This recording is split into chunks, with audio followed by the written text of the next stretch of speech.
সময় খাদিজার ভয়ে ঘর পর্যন্ত আসতে পারিনি, এই দুইজন ইন্তেকাল হয়ে গেল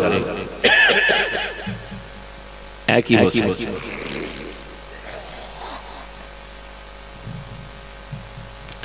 মক্কার মানুষ উল্লাসিত হলো, তাদের বর্ষা সুগম হয়ে গেল। মুহাম্মাদের গায়ে দুটোই চলে গেছে, আমাদের আর কেউ বাধি দেবার নাই, তাই তারা আরো উত্তপ্ত হয়ে গেল।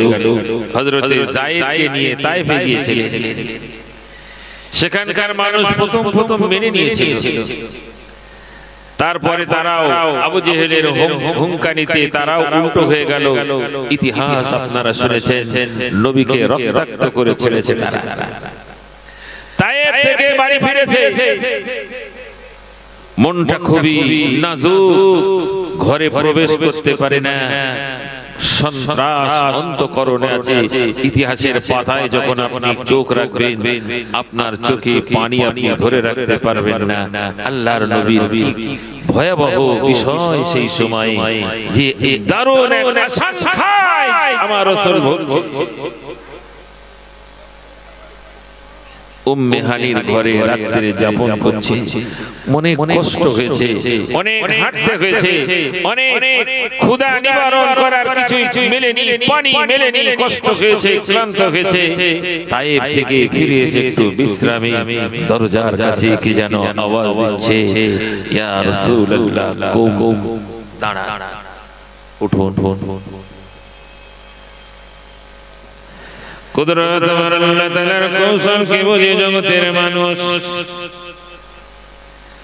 আল্লাহর নবী জাগ্রত হলেন, পরিচয় দিলেন, ইয়া রাসূলুল্লাহ, আমি অন্য কেউ নয়, আমি আল্লাহর পাঠানো সেই মালাইকা, সেই ফেরেশতা, আমি হলাম হযরত জিবরাইল আমিন আলাইহিস সালাতু ওয়াস সালাম। ইয়া রাসূলুল্লাহ, ইয়া হাবিবাল্লাহ, আল্লাহ তাআলা আমাকে পাঠিয়েছেন আর গাড়ি দিয়ে পাঠিয়েছেন, আপনি ওঠুন। ও আমার সকল পুকুর এলাকার মুসলমানেরা, পিঠাপুকুর গ্রামের মুসলমানেরা, সাতুরি এলাকার মুসলমানেরা, কৃষ্ণমাটির মুসলমানেরা, গোছড়িয়া গ্রামের মুসলমানেরা আওয়াজ পাচ্ছেন গো, আহারে রে, আল্লাহর নবী সাল্লাল্লাহু আলাইহি ওয়াসাল্লামকে নিয়ে কাবার চত্বরে চলে এলেন। ইয়া রাসূলুল্লাহ, ইয়া হাবিবাল্লাহ, আল্লাহর দরবারে আপনাকে নিয়ে যাওয়া হবে, আপনাকে এই মুহূর্তে সিনা চাক করা হবে। আল্লাহর নবী সাল্লাল্লাহু আলাইহি ওয়াসাল্লাম সব দেখছেন।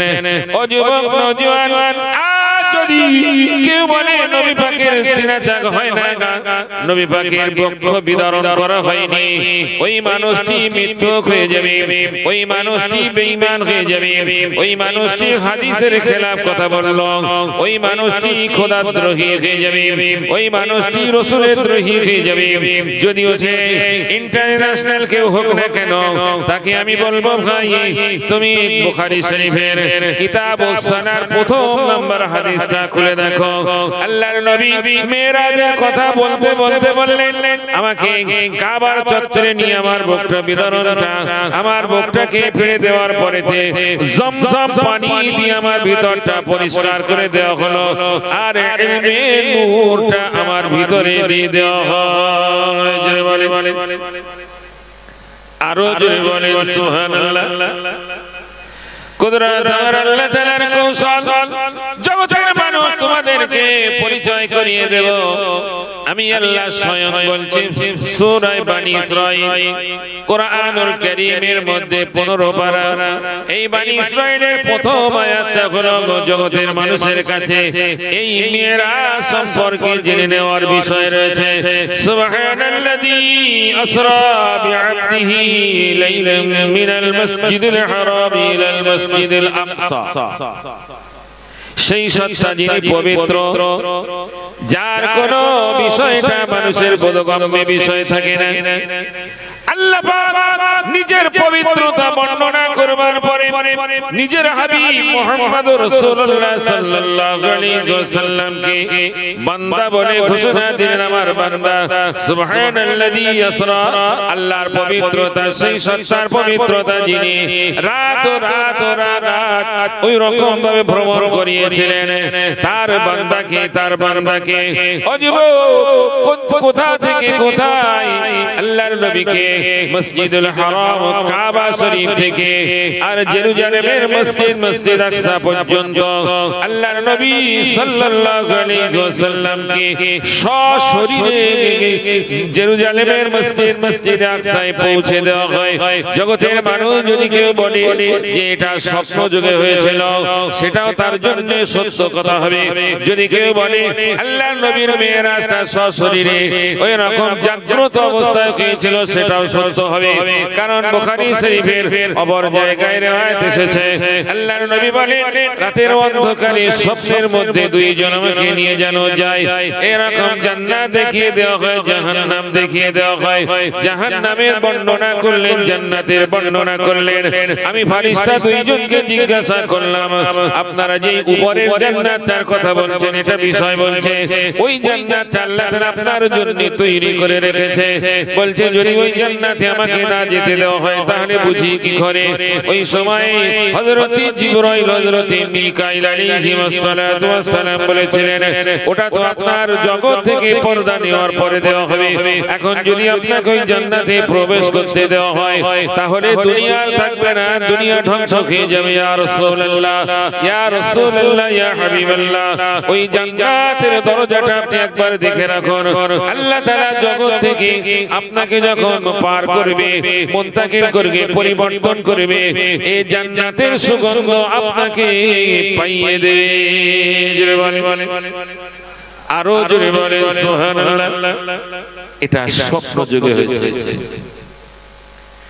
কেউ যদি বলে জাগ্রত এবং সশরীরে, তার জন্য প্রমাণ হলো সূরা বনী ইসরাঈলের প্রথম আয়াত, মসজিদে হারাম থেকে মসজিদে আকসা আল্লাহর নবীকে বোরাক নিয়ে যাচ্ছে।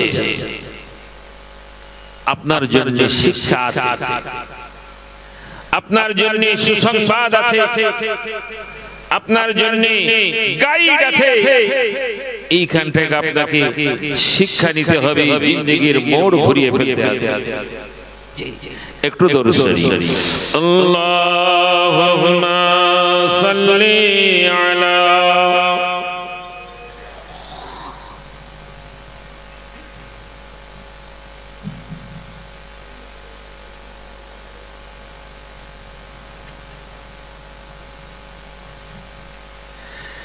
ভাই। আমি কি কথা আস্তে আস্তে বলছি? আস্তে বলছি? তা আপনারা জোরে বলেন না কেন? আপনারা দরুদটা জোরে পড়েন না কেন? তো মহব্বত করে মানে মুখটা খুলে, আরে সেইরাম শীত নেই, আমার বড় ভাই এমন করে বলেছে মনে হচ্ছে পৌষ মাস ঘুরে ওর কাছে আছে। আরে চলে আসার কদিন পরে এই দিকটা হাওয়া আসবে। এই দিকটা কোন দিক? দক্ষিণে হাওয়া চলে এলে কি হবে? গরম লেগে যাবে না? জি, সেই মাছেদের কথা পড়লো ফাগুন। তাহলে এসে গেল তার নমুনা তো। এর মধ্যে আমার ভিতরের গেঞ্জিটা এতক্ষণ ভিজে গেছে। আপনার ওখানে দরুদ শরীফ পড়ছেন, আল্লাহুম্মা সাল্লি আলা সাইয়্যিদিনা জোরে খুব পুরুষের মতো বীর বাহাদুর। আপনারা তো মুজাহিদ। এই মুহূর্তে শয়তানকে মানে পরাস্ত করে এখানে চলে এসেছেন। আপনাকে তো পিঠাপুকুরের মোড়ে ধরে রাখতে পারি, আপনি সেখান থেকে ছিন্ন করে চলে এসে শয়তান লজ্জিত। তাই একবার জোরে তাকবীর দেন, শয়তান এই এলাকা থেকে পালিয়ে যা, আপনার গায়ে শক্তি হয়ে যা। তারপর দরুদ পড়বেন, রহমত নাযিল হবে। জোরে নারায়ে তাকবীর। ডিগ্রিতে আপনার অনেক কমে আছে, আর একটু ডিগ্রি বাড়বে। নারায়ে তাকবীর হয়েছে, এখনো বাকি সব গলায় রয়েছে। গলার তাবিজ গুলো সব খুলে ফেলো, মাফলার এখন জড়াতে হবে না। জোরে নারায়ে তাকবীর। আওয়াজ হয়েছে? আপনাদেরও তো আওয়াজ হয়েছে মাশাআল্লাহ। রেগে যাচ্ছেন, কে কে রাগ করেছেন হাত তোলেন। তুমি রাগ করেছো? যাই যাই আরো জোরে নারে তাকবীর। এ মহানিসানে সওয়াব, মহানিসানে সওয়াব শ্রোতাগণ, এই সানে সওয়াবের কমিটি নারে তাকবীর। আল্লাহ কবুল করুন, জোরে বলেন আমিন। জি যে জায়গায় আপনার চলে আসতে হলো শিক্ষার বিষয়। বুরাকের উপরে আল্লাহর নবী সাল্লাল্লাহু আলাইহি ওয়াসাল্লামকে তিন জায়গায় নামিয়ে দেওয়া হলো নামাজ পড়ার জন্য। তিন জায়গায় নামাজ পড়েছিলেন। একটা জায়গা হলো বর্তমান যেখানে রওজা শরীফ, ওই জায়গায় নামাজ পড়তে বলা হলো, 2 রাকাত নামাজ। আবার গাড়িতে চড়িয়ে দেওয়া হলো, তারপরে নিয়ে গেল সেই পাহাড়ে। কোন পাহাড়? হযরতে নবীনা মুসা আলাইহিস সালাতু ওয়াস সালাম বলেছিলেন, আল্লাহ আমি আপনাকে দেখব। সেটা হলো তুর পাহাড়। সেখানেও 2 রাকাত নামাজ পড়িয়ে বলিয়ে দেওয়া হলো, তারপরে নামাজ হবে বাইতুল মাকদাস। এই তিন জায়গায় তো মদিনা তখন নাম হলো ইয়াসরাফ। চলছে কোহে তুর, তুর পাহাড়, জবলে তুর।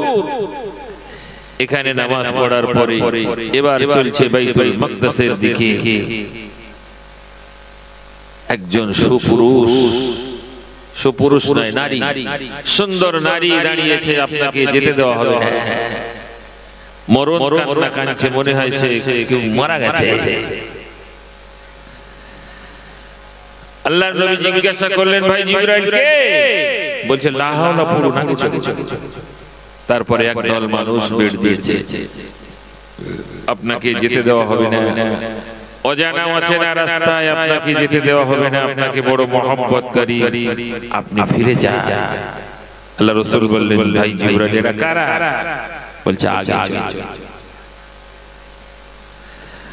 দেখছে একজন মানুষ, সুন্দর চেহারা, সুন্দর দাঁড়িয়ে আছে। আগে হাত বাড়িয়ে দিয়েছে। আল্লাহ রাসূল বললেন, ইয়া কি জিবরাইল, হাদা রাজুল, মানুষটি কে? বলছে লা হাওলা, পুরো না কিছু। জিবরাইল আলাইহিস সালাম নিজেই এবার জবাব দিচ্ছেন। প্রথমটা হলো দুনিয়া, দ্বিতীয়টা হলো ইহুদি, তৃতীয়টা হলো শয়তান। এই তিন ধরনের বিষয়টা এরা চায় না আপনি আল্লাহর বাড়িতে যাবেন, আরশের আযীমে যাবেন, এরা চায় না। তাই লা হাওলা পড়তে বলেছে আপনার জন্য শেখা। জি আসসালাতু মিরাজুল মুমিনিন, মুমিনদের জন্য মিরাজ হলো নামাজ। এই নামাজ পড়তে যখন যাবেন আল্লাহর বাড়িতে, এই তিন বাধি আপনার কাছে চলে আসবে। দুনিয়া টেনে রাখবে, ইহুদিদের সেই সমস্ত বিষয় এখন যা রয়েছে, মোবাইল, নেট, দুনিয়া টেনে রাখবে। আর শয়তান তো শিরা উপশিরা, উপর নিচে, ডাইনে বাঁয়ে সব দিকে সে তো বাধি দিবে। সবকে উপেক্ষা করে লা হাওলা পড়ে যারা আল্লাহর বাড়িতে যাবে, এই মানুষগুলো হবে মুজাহিদ। আল্লাহ এদের সামনে পিছনের গুনাহ maaf করবে। জোরে বলে সুবহানাল্লাহ। জি জি, পিছনের গুনাহ maaf করার জন্য বুখারীতে এসেছে, আল্লাহ রাসূল বললেন, ওই মানুষটি ওযু করলো, মসজিদে গিয়ে কি করে? ওযু করলো। তারপরে ওযু করার পরে ওযু আর নামাজের মাঝখানে কোনো কথা বলল না। ঈমানাও ওয়া ইহতিসাবান, ঈমানের সঙ্গে আর সওয়াবের উদ্দেশ্যে ওযু করবার পরে কথা না বলে মসজিদে গিয়ে নামাজ আদায় করেছে। আল্লাহ রাসূল বললেন, মা তাকাদ্দামা মিন যামবিহি, তার পিছনের সব গুনাহ আল্লাহ maaf করে দিল। জোরে জোরে আওয়াজটা জোরে হবে, আরো জোরে হবে না? নারে তাকবীর, আরো আওয়াজে নারে তাকবীর, আরো আওয়াজ নারে তাকবীর। মুজাহিদ এখানে এসেছেন, মুজাহিদের নামায় আমলে রোদে রোদে সওয়াব লেখা চলছে। দুজন সাক্ষী আছে, কিরামান কাতিবিনা ইয়ালামুনা মা তাফআলুন। ওরা লিখছে আপনি যা করছেন। এখন মনে হয় কি যে আমরা কোরআন শুনছি, হাদিস শুনছি, মেরাজের কথা শুনছি, গুনাহ হচ্ছে না সওয়াব হচ্ছে? সবাই ভাই এগুলো কি ওরা দুজনে লেখে নেন? হ্যাঁ জি তো আমার এলাকার ভাইদেরকে আবারও বলছি, আপনারা চলে আসুন। এই ভাইরা আগে এসেছে, আপনারা তারপরে আসুন। জি সবাই আসুন। কুদরত আমার আল্লাহ তাআলার কৌশল। আল্লাহর নবী সাল্লাল্লাহু আলাইহি ওয়াসাল্লাম বাইতুল মাকদাসে পৌঁছে গেলেন। জিবরাইল বললেন, ইয়া রাসূলুল্লাহ ইয়া হাবিবাল্লাহ। আল্লাহর নবীরা সমস্ত এই জায়গায় তাদের সওয়ারগুলো বেঁধে রাখতেন। আল্লাহর নবী বললেন, জিবরাইল চলে যাও, ওই জায়গায় তোমার বোরাক বেঁধে দাও। আরে হযরত জিবরাইল আমিন আলাইহিস সালাতু ওয়াস সালাম কে সঙ্গে নিয়ে বাইতুল মাকদাসে প্রবেশ করলেন। কাউকে আযান দিতে বললেন, আযান হয়ে গেল। আল্লাহর নবীকে নিয়ে মিহরাবের মধ্যে দাঁড় করিয়ে দেওয়া হলো। আল্লাহর নবী ইমাম হয়ে গেলেন। যত নবী আগে চলে গেছে সকলে রূহানি হালাতে আমার নবীর পিছনে, আমার নবী নামাজের নিয়ত করেছে ইমাম। সমস্ত নবীরা পিছনে দাঁড়িয়ে ইক্তেদা করে। জোরে বলে, আরো জোরে বলে সুবহানাল্লাহ। জমিন থেকে আসমান 9 কোটি কম বেশি 30 লক্ষ মাইল দূর রয়েছে দূরত্ব। আর এইভাবে কেমন করে জন্তু উঠতে পারে? জগতের জমিন থেকে ঊর্ধ্ব গগনে কেমন করে উঠবে? আমার আল্লাহ তাআলার কুদরত কৌশল হলো বোরাক এরকম একটা আলোক রশ্মি। জন্তু আকারে আলোক হলো বটে, তার লাইটটা যত দূরে যাবে তার থেকে বেশি তার গতি আছে। এইভাবে আমার আল্লাহ তাআলার কুদরত জগতের মানুষের বুঝবার নয়। ফালিল্লাহিল হামদু রাব্বিস সামাওয়াতি ওয়া রাব্বিল আরদি রাব্বিল আলামিন ওয়া লাহুল কিবরিয়া ফিস সামাওয়াতি ওয়াল আরদি ওয়া হুয়াল আজিজুল হাকীম। কিবরিয়া কৌশল প্রশংসা সবই বিষয়টা তার। এই জগতের মানব তিনি হলেন জবরদস্ত, তিনি হলেন খালিক মালিক রাজিক, তিনি হলেন সর্বশক্তির মালিক, তিনি হলেন আল্লাহ। কিভাবে এইভাবে জন্তু যাবে কি যাবে না তোমার বিরবেরে আসবে না। আজ আপনাকে দৃষ্টান্ত দেওয়া যাবে। 2008 সালে হজ ব্রত পালনের উদ্দেশ্যে মক্কায় গিয়ে লাদেন বিল্ডিং এ দেখলাম এরকম কাঁচের মধ্যে সে যাওয়া আসা করে। আমার চাচা ভাইকে বললাম চলো আতর কেনা হবে। এই আতর কিনবার নিয়ে আমরা চলে গেলাম। চলছে সেটা কম বেশি 43 তলার উপরে আতরের দোকান। বলছে এখানে চলে আসো। আর লিফটের মধ্যে ঢোকা হলো, হাফ মিনিট হলো না, আবার দাঁড়িয়ে গেল। বলছে বড়। আমি বললাম কি করে হয় এত জলদি জলদি? এই 45 তলা 43 তলার উপরে কেমন করে আসতে পারে? বলছে এর থেকেও দ্রুত আরো সিঁড়ি আছে। হাফ মিনিটে যদি 43 তলার উপরে চলে যেতে পারে, এটা জগতের মানুষের নমুনা। আল্লাহর কুদরত কৌশল। বোরাক জমিনে উপরে তাকাবে তো প্রথম আসমানে পৌঁছে যেতে পারে। এটাই হলো আমার আল্লাহর কুদরত। জোরে বলেন, আরো জোরে বলেন সুবহানাল্লাহ। দরুদ আল্লাহু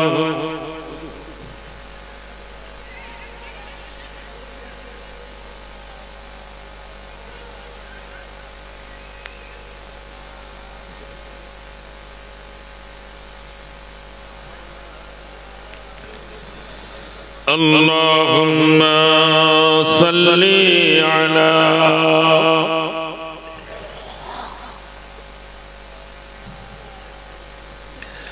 wa ala ali sayyidina। ভাইরা প্রথম আসমানে আল্লাহর নবী পৌঁছালেন। ঠিক সেখানে এক নবী আছেন, আল্লাহ তার দায়িত্বে রেখেছেন। আবার জিজ্ঞাসা করবে কি করে? কুদরত তাদেরকে নিয়ে ইমামতি করলেন। তো ওই আম্বিয়াদের মধ্যে কি আদম নবী ছিলেন না? ছিলেন। তারপরেও ফের দেখা হচ্ছে প্রথম আসমানে আদম নবী আলাইহিস সালাতু ওয়াস সালাম জিজ্ঞাসা করলেন, জিবরাইল মাম্মাক, তোমার সঙ্গে কে? উনি বললেন, হাদা মুহাম্মাদুর রাসূলুল্লাহ সাল্লাল্লাহু আলাইহি ওয়াসাল্লাম। জোরে বলেন সুবহানাল্লাহ। বাপ আর বেটা, নবী আর উম্মত। আদম নবী যদি বাপ হয়, আমার নবী যদি তার বেটা হয়, ঘুরিয়ে বলুন আমার নবী হলেন নবী আর আদম নবী হলেন আমার নবীর উম্মত। জোরে জোরে আওয়াজটা হলো না, বুঝতে পারিনি। জোরে বলেন সুবহানাল্লাহ। আমার নবী ইমাম, আদম নবী মুক্তাদি। আমার নবী কি কথা বলে? ইমাম, আদম নবী মুক্তাদি। জি, আমার নবী শাফাত করনে वाला, সুপারিশ করনে वाला। আদম নবী সুপারিশ लेने वाला, करने वाला। জি, বাপ বেটার সম্পর্ক, তাদের মধ্যে মুআনাকা হচ্ছে। এই তো সে নবী, এই তো সে নবী। পিছনের কথা চিন্তা করছে যে আদম হযরত শীশ আলাইহিস সালাতু ওয়াস সালামকে বলেছিলেন ছোট ছেলে। শীশ আলাইহিস সালামের ছোট ছেলে, আল্লাহ তাকে নবী বানিয়েছিলেন। সেই শোনো, তুমি যখন দ্বীন প্রচার করবে, নবী মুহাম্মদুর রাসূলুল্লাহ সাল্লাল্লাহু আলাইহি ওয়াসাল্লামের নাম নেবে, তার জন্যই তোমাকে নবী করা হয়েছে। জি, তারই ওসিলায় তোমাকে নবী বানানো হয়েছে। তার সুপারিশে তুমি জান্নাতে যেতে পারবে। বলছে আমার বাপ প্রথম নবী, বলছো ভুলে যাও। তোমার বাপ তার ওসিলা নিয়ে, তার সুপারিশ নিয়ে তাই জান্নাতে যাবে। তোমার বাপের সুযোগ নাই। একা একা নিজের আমল, নিজের ধর্ম প্রচার, নিজের এতগুলো সংসার পরিচালনার যে ভালো ব্যবহার, এটার জন্য জান্নাতে যেতে পারে না। নবী মুহাম্মদ রাসূলুল্লাহ সাল্লাল্লাহু আলাইহি ওয়াসাল্লাম সুপারিশ করবে, তারপরে জান্নাতে যাবে। জোরে বলে। দ্বিতীয় আসমান, তৃতীয় আসমান, চতুর্থ, পঞ্চম, ষষ্ঠ, সপ্তম পৌঁছে গেল। সপ্তম আসমানে হযরত ইব্রাহিম আলাইহিস সালাতু ওয়াস সালাম আল্লাহর নবী পৌঁছালেন গো। সপ্তম আসমানে ফেরেশতাদের কিবলা নাম হলো বাইতুল মামুর। এই বাইতুল মামুরে আমরা যেমন কাবা শরীফকে তাওয়াফ করি সওয়াবের জন্য, যারা হজ ব্রত পালন করবে তাদেরকে তাওয়াফ করতে হবে। তাওয়াফে জিয়ারা রয়েছে, করতে হবে। তাওয়াফে কুদুম আছে, করতে হবে। এরকম সমস্ত বিষয়গুলো তাওয়াফের সঙ্গে রয়েছে গো।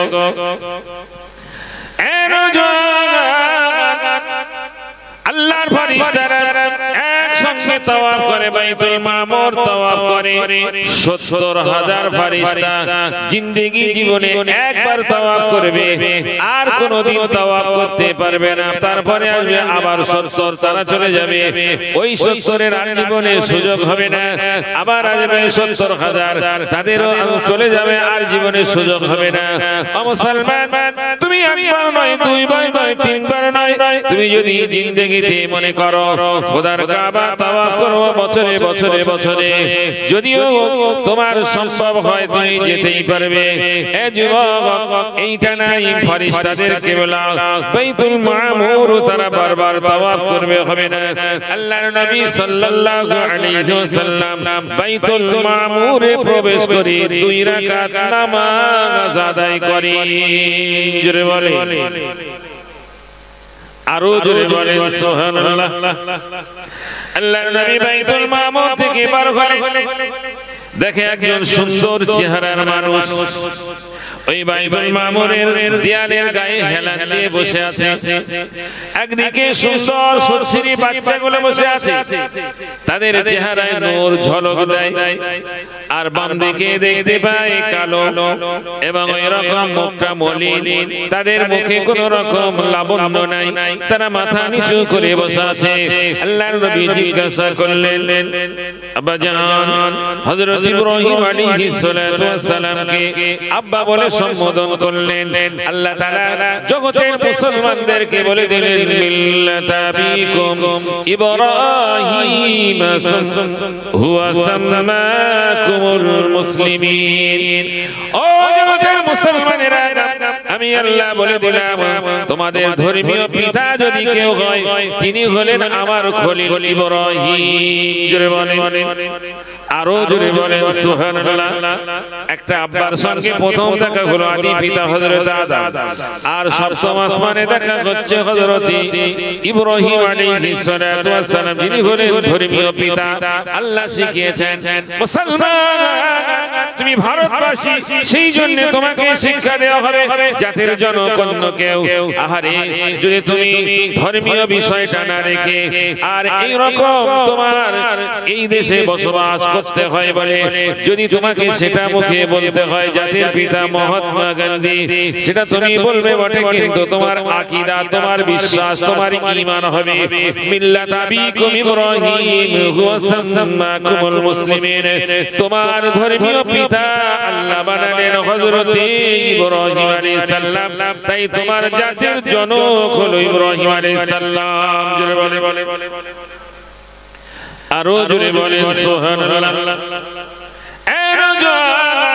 ও যুবকেরা, ও ভাইরা, বাবাজিরা, আমার সমস্ত এই শোকনপুকুর এলাকার মুসলমানেরা, পর্দায় মাওরা শুনছেন, জিন্দেগি জীবনটা লক্ষ্য করুন। আল্লাহর নবী সাল্লাল্লাহু আলাইহি ওয়াসাল্লামের মহত্ব, গুরুত্বটা জানতে হয়। আমি কোন নবীর উম্মত আপনাকে জানতে হয়, যে নবী আপনার জন্য হাদিয়া এনে দেবে, যে নবী আপনার জন্য তোহফা এনে দেবে, যে নবী আপনার জন্য জান্নাতের সুসংবাদ দেবে, যে নবী জগতে আপনার জন্য সুসংবাদ দিয়ে আপনার অন্তঃকরণে আনন্দের লহর চালিয়ে দেবে, সেই নবীর মেরাজের কথাটা আপনার সঙ্গে বলা হয়। আল্লাহর নবী সাল্লাল্লাহু আলাইহি ওয়াসাল্লাম জিজ্ঞাসা করলেন, আব্বাজান ডান দিকের বাচ্চাগুলো লাবণ্যে ভরা, তাদের চেহারায় লাবণ্য জ্যোতির্ময় আছে, আর আপনার বাম দিকে যারা আছে ওরা ওই রকম, তারা কোন রকম তাদের অন্তরে শান্তি নাই, লাবণ্য নাই, জ্যোতি নাই, কালো কেলুটে হয়ে তারা মাথাটা নিচু করে বসে আছে। আল্লাহর নবী ইব্রাহিম আলাইহিস সালাতু ওয়াস সালাম বলেছিলেন, ইয়া রাসূলুল্লাহ, ইয়া হাবিবাল্লাহ, এরা হলো ঈমানদার, এরা হলো মুমিন, এরা হলো আল্লাহওয়ালা। এই মানুষগুলো আমার আল্লাহর ইবাদত করেছে, আমার আল্লাহকে ভয় করেছে। আল্লাযীনা আমানু ওয়া কানু ইয়াত্তাকুন, ওই মানুষগুলো যারা আল্লাহর উপর ঈমান রাখে আর আল্লাহকে ভয় করে, এই মানুষগুলোর জন্য জগতে সুসংবাদ আছে। লাহুমুল বুশরা ফিল হায়াতিদ দুনিয়া ওয়া ফিল আখিরাহ লা তাবদিলা লিকালিমাতিল্লাহ যালিকা হুয়াল ফাওজুল আযীম। যারা আল্লাহকে বিশ্বাস করে, ঈমান এনেছে, বিশ্বাস করে নিয়েছে আর ভয় করে আল্লাহর সমস্ত বিষয়টা, গুনার ভয় করে, লজ্জা করে, মাথা নিচু করে চলে, অশ্লীল ভাষা বলে না, আহারে নোংরামি করে না, ওই রকম ভাবে মানুষকে ঠকায় না, ওই রকম ভাবে জগতের জমিনে মাথা নিচু করে চলে, সত্য কথা বলে এগিয়ে চলে। যুবকরা দায়িত্ব পালন করবার জন্য এগিয়ে যায়। এই মানুষগুলো আমার আল্লাহ বললেন তাদের জন্য জগতে সুসংবাদ আছে, আখিরাতে সুসংবাদ আছে। আমি আল্লাহ বলে দিলাম তাদের এই কথাটা আমি আল্লাহ পরিবর্তন করব না, ওদের জগতে সুসংবাদ দেব, আখিরাতে সুসংবাদ দিয়ে দেব। জোরে বলে, আরো জোরে বলে সুবহানাল্লাহ। ওই যে বাচ্চারা বসে আছে, ঈমানদার মুমিন মুত্তাকি আল্লাহওয়ালা, এরা আল্লাহকে সিজদা করেছে, লাত মানাত লাতুযাহুবুল আসাবনা ইলার কাছে মাথা নত করে না, ওই রকম ভাবে কোন শিরক করে না, কোন দরগায় যায় না, ওই রকম ভাবে কোন হাজত মানত করে না, দরগায় গিয়ে ওই রকম ভাবে খাসি আর মুরগি নিয়ে পীর সাহেবের নামে জবাই করে না, এরকম ভাবে কাবার দিকে সিজদা না করে বাইরামের জন্য আহারে কেউ চলে গেল